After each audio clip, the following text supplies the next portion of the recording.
Episode 8. Logan took the cards in her hand, quickly made up a set of numbers, and put them out. When Kayla saw this, she rolled her eyes unhappily. "Mr. Taylor, you're cheating." Logan raised his eyebrows. "Just tell me if you can beat this." Kayla snorted, put away her cards, and leaned against the sofa. When Rosalyn saw Kayla like this, she knew the cards in her hands could not defeat her. At this moment, her tightly furrowed brows slightly relaxed. She was happy and looked back at Logan with a smile. Seeing her smile, Logan's heart skipped a beat, and he couldn't help kissing her again. The cold touch instantly brought Rosalyn back to reality.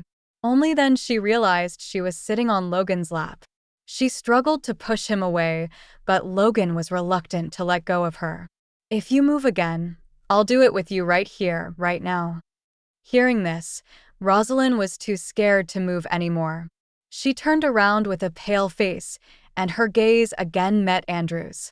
As she looked back at Andrew, she noticed the corners of his were now scarlet, and a sense of bloodthirsty chill emanated from him, causing her heart to tremble. Was he? When she wondered if Andrew cared about her, he suddenly played a pair of kings and beat her, followed by several bombs, not giving her any chance to fight back. Her expression darkened as she realized he had finished playing all his cards.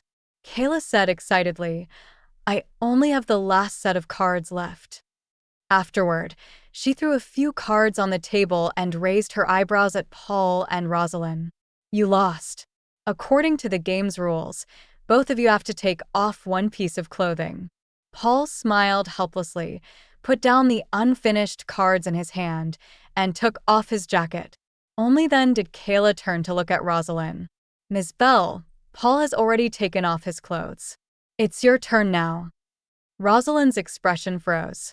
Paul was wearing a suit, so he could take off his jacket and still have a white shirt on, but if Rosalyn took off a piece of clothing, she would be left with nothing on.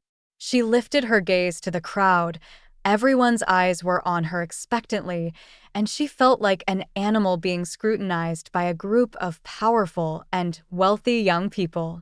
Even Logan stared at her, waiting for her to take off her dress. Rosalyn knew that complying with their demand would mean sacrificing her dignity, but resisting would only make it harder for her to leave this private room. She felt trapped and helpless, her fists clenched with frustration. But she was about to die in a few months. Why would she still hold onto her dignity and reputation? Just as Rosalyn was about to give in and start unzipping her dress, Paul's voice interrupted the tense silence. "It's because I don't know how to play cards and got Ms. Bell into trouble. I will take off one more clothes for her." After saying that, Paul removed his white shirt, revealing his stabs. Seeing that Paul was protecting Rosalyn, Kayla became even more dissatisfied with Rosalyn. She gritted her teeth and shot a glare toward Rosalyn, who avoided her gaze and looked at Paul gratefully. "Thank you." Paul waved his hand lightly. Just as everyone thought this game was over, Andrew, leaning against the sofa and looking cold and distant, suddenly spoke up in a cold tone. "You have to abide by the rules of the game." His words suggested that he was dissatisfied with Paul taking off his clothes for Rosalyn. Paul glanced at Andrew and felt that he was a bit strange tonight. He knew Rosalyn was only wearing a dress. If she took it off, she would have to be naked. He had never been lustful, so why did he have to force her to remove her clothes? Paul found himself in a state of confusion, but he had already committed to helping Rosalyn. He said, "Andrew, I already took off my clothes for me. Let's change another punishment. Don't make her do the same one." Logan took the opportunity to hand over a bottle of wine. "Mr. Kingston, why don't you let Rosalyn pour a glass of wine for you?" Logan had wanted to see Rosalyn undress in front of everyone, but he quickly realized that she was his date and that he had publicly referred to her as his girlfriend. The thought of her taking off her clothes and being seen by everyone else made him lose face. Paul reacted quickly and agreed with Logan. Let her pour you a glass of wine as punishment." After that, he signaled Rosalind to pour wine for Andrew.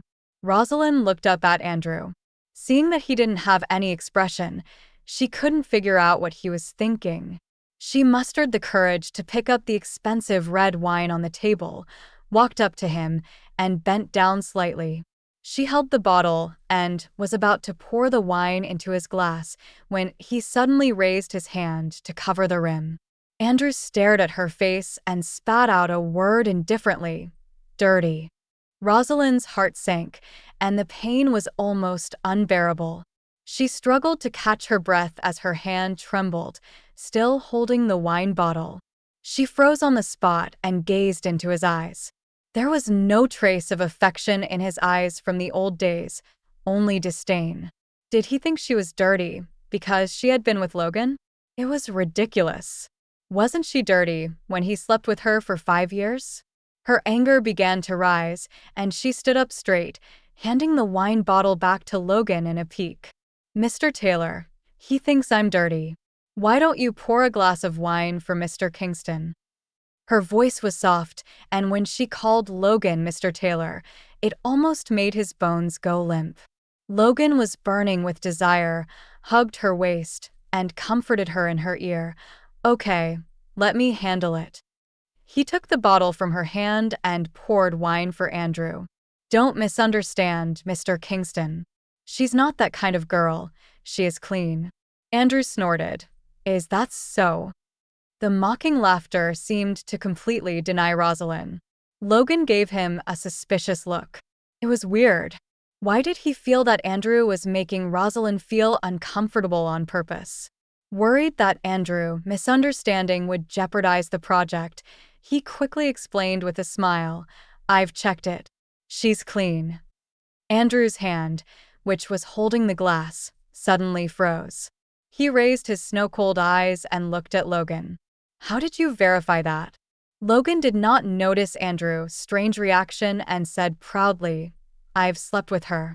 Rosalind didn't expect Logan to lick, so she suddenly didn't know how to react. Andrew had mental misophobia. He had said that she was not allowed to sleep with anyone else. She wanted to explain to him, but their relationship was over, and she felt it was unnecessary.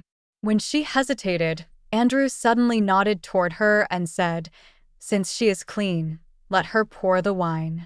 Knowing that Andrew would give Rosalyn a chance, Logan quickly returned the wine to her and said, "Hurry up." Rosalyn thought Andrew would be angry, but she didn't expect that he would show no emotions and even change his mind about letting her pour the wine. This puzzled her, but she complied with Logan's urging, picked up the wine bottle again, and bent down to pour Andrew a drink.